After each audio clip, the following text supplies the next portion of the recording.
అంటే 95 నుంచి 2025 వరకు ఇది 4వసారి ముఖ్యమంత్రి చంద్రబాబు నాయుడు గారు. ఈ 4 పర్యాయాల్లో సింగపూర్ నుంచి మీరు తీసుకొచ్చినటువంటి పెట్టుబడులు ఏంటి?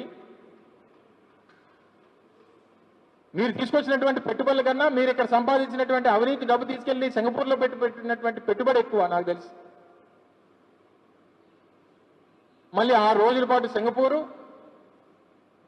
మీరు దేనికి వెళ్ళారు? ఆ ములాఖాత్ అవ్వడానికి వెళ్ళారా ఈశ్వరన్ గారితో?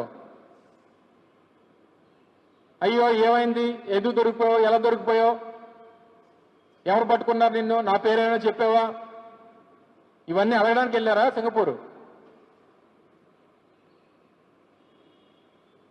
ఇంకా ఎంతకాలం అలా పబ్లిసిటీ మీద?